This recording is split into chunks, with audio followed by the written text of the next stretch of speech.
everyone, we're just getting started with AutoCAD, and in looking at Chapter 2, we are going to practice and learn a few new commands and how to check a few things within our drawing. First, we'll go over looking at making sure we're using the right type of units for our drawing. We want to make sure we are in inches, architectural units, versus decimal. We are going to take a look at the line, erase, and circle commands. And we are going to practice with pan and zoom, and also understanding how to select objects in AutoCAD. So let's get started. First, let's make sure our drawing is set up to work in inches. From the application menu, go ahead and hover down to Drawing Utilities, and if you don't see the word Units, choose Drawing Setup, and the Units tab is here, and my drawing is showing inches. If you opened the template drawing that I provided for you, it will probably show inches. If you're showing something different, you can go ahead and make the change here. And you want to make sure you're in architectural and not decimal. And we will leave everything else as is and click OK. Let's go ahead and review a few commands. All of the commands that we are going to use today are in the Draw menu or Modify. So make sure you're on the Home tab and you have this visible on your ribbon. So you can see the line tool here. If I hover or if I click on that, you'll see I have all kinds of lines I can draw. Generally speaking, I'll use line or polyline most of the time. The difference is a polyline is a series of connected lines, while lines are just independent. So to draw a line, you can go ahead and choose the icon and then go ahead and click once on your screen, drag, click again to set the line down. And you can continue drawing a string of lines, and when you're finished, right click. If you've set up your shortcut menu, when you right click once again, you should be in the repeat last command. So you can again draw more lines. Right click again, left click to draw, left click to set, right click to end. So there are some lines, so go ahead and practice with those for a while. The other feature we're going to look at is circle. So again, circle is part of the draw panel here, and you can see that there are several types of circles, and this is wonderful when we start to measure things that we'll be able to determine whether we're setting a radius or setting a diameter. For today, it doesn't matter. We're just going to practice using the tool. So click on the circle command and left click once, drag out with your mouse, and left click again. That ends the circle command. I'm going to right click to repeat the command, left click to set the circle down, and if I right click I get the exact same type, same size circle. Right click again, left click, drag, left click again to set the circle down. So practice with your circles for a bit here, and all the while try to be mindful of what's happening in the command line when you are working with these commands. And if something isn't working, you want to go back and reference the command line and see what's happening there. The next command we want to work with today is the erase command. And this is found under the Modify panel here, and it looks like a little pencil eraser. So if I select the erase command, then I'm prompted to select objects. If you look at the command line, it's asking you to select objects. So I can go ahead and select with a click. So I have left click, and left click, and I can go ahead and if I've finished making my selections, when I right click, the objects are erased. I'm going to go ahead and undo that so I can show you another way to make selections and to erase work. You may have noticed if you're not in a command and you click on your screen and drag, you get a box. So it might look like this where it's blue. So that means that the box I'm dragging went from left to right. If I go the opposite direction, it's green. That means the selection is going from right to left. Left to right is called a selection window. Anything that is completely within the selection will be picked up. So can you see the difference?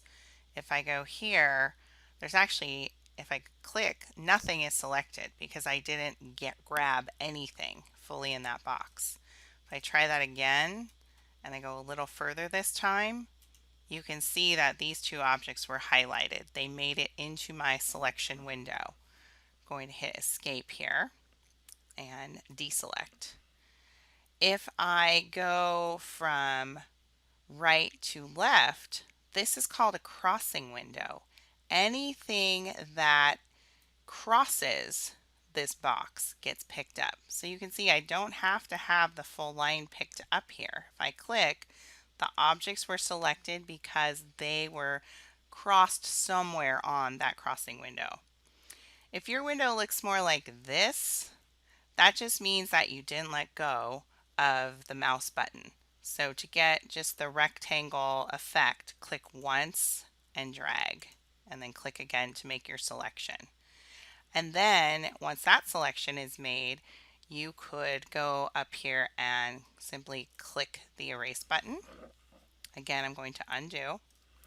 Or you can do it the opposite way, which is a better practice. To select the command first, erase, use the crossing window to select your objects, and right click to enter and conclude the command. When you're working in AutoCAD, you may want to zoom in or out, and the easiest way to do that is with your mouse. So if I scroll up, I'm zooming in. If I scroll down, I'm zooming out. And if I click the center mouse button, I get this little hand tool, and this allows me to pan the area. This becomes second nature. You will use it frequently. So in and out or side to side with the pan, all with the center mouse button. If somehow you lose your drawing, something like this, you can find all of these zoom tools under the view panel here, and you have those same features, zoom in and out, you can pan, but this one's very helpful, zoom extents. This will bring all of your active line work back into the frame. One other thing I want to mention, when you select an object, whether it is with just a mouse click or with a crossing or selection window, you got these little blue boxes. These are called grips, and grips actually allow you to select and move the object too. So you can see that in some cases this might be extremely helpful when you're working with different kind of line work. That one there moved a little differently. So go ahead and play around with those as well. For some extra practice and understanding, it's also helpful to understand that you can type the commands in. So for example, the line command, we can use this icon, or we can simply type L on the keyboard and enter,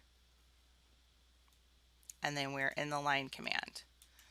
Circle, you can type C and enter, and you're in the circle command. And zoom, Z, enter, and then you can choose from the command line what you want. Maybe you want zoom extents.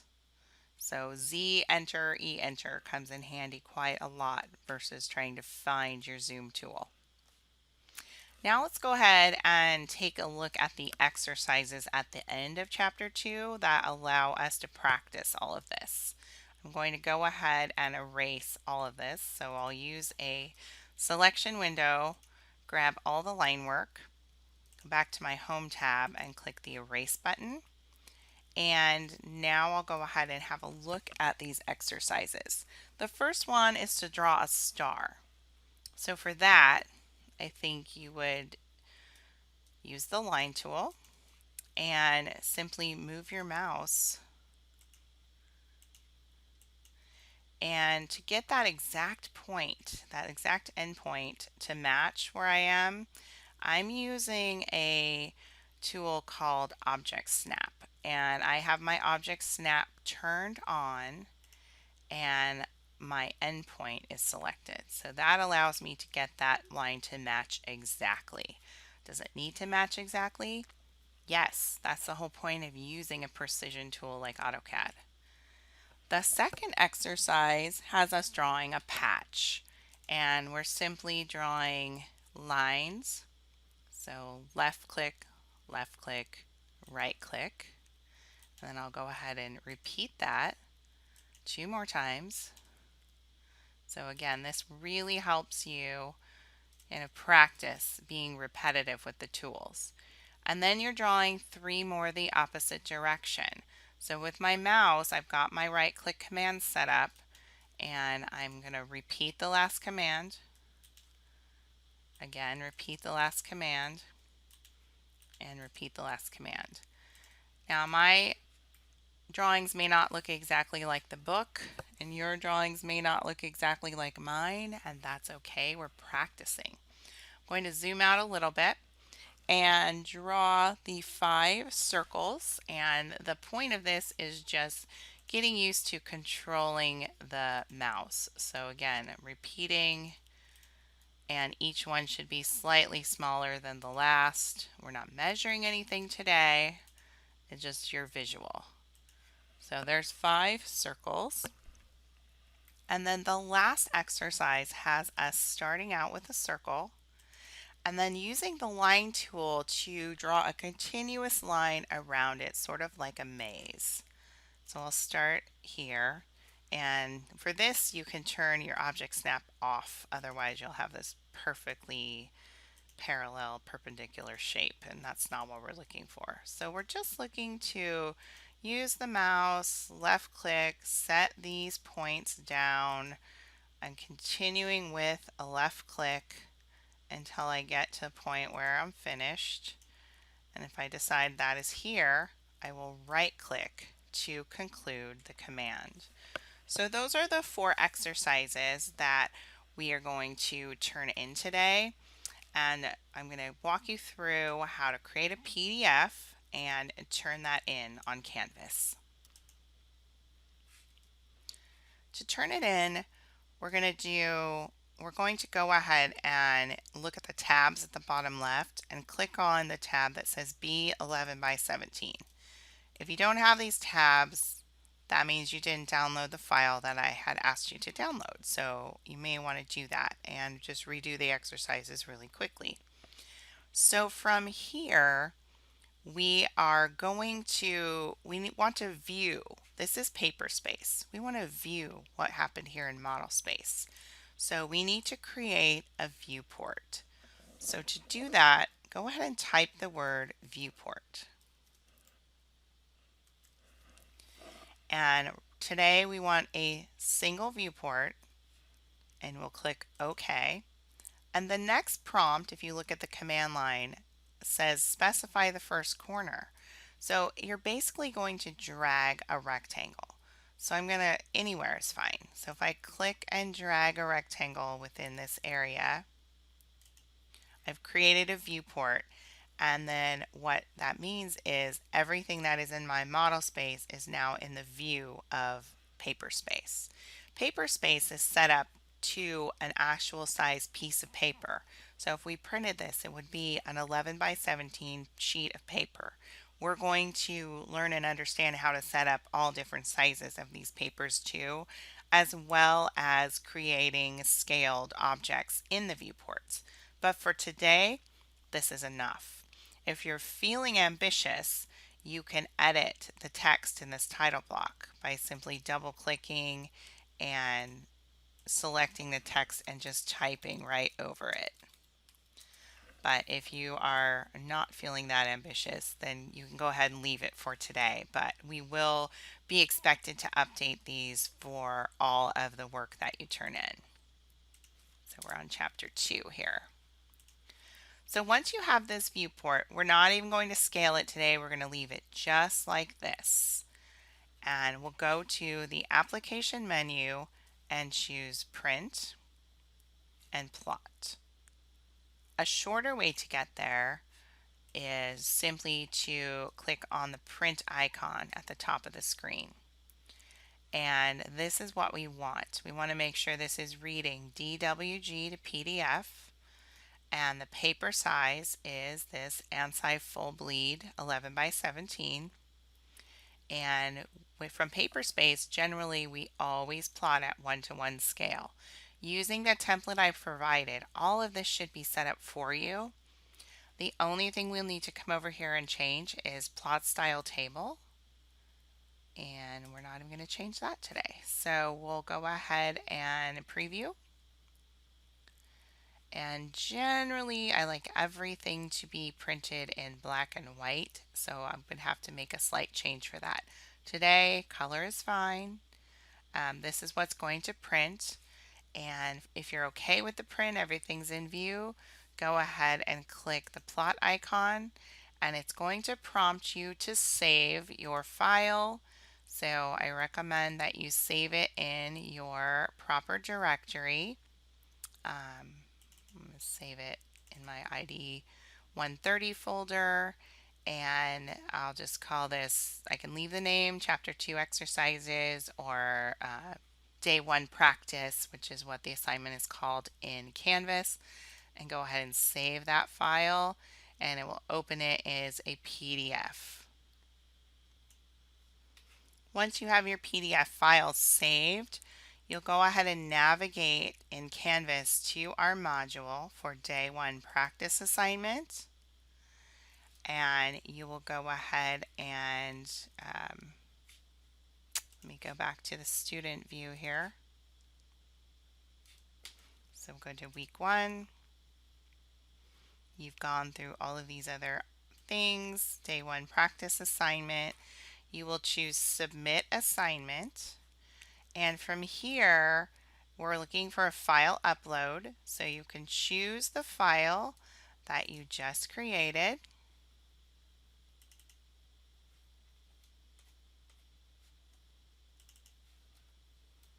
And make sure you choose the PDF. It will not allow you to turn in the DWG file. So you'll see your file show up here. And if you have any comments that you want to add, you're welcome to put those in. And then you'll click Submit Assignment. And it should show at that point that you have submitted your assignment. So you will always know it will have a date, it will have a timestamp, and once it's graded, you'll be able to view your grade here. This is another way to know that you've submitted the assignment. If you've got the little icon that shows something was turned in, but it has not yet been graded. Let me know if you have any questions, and I will look forward to seeing your practice work on week 1.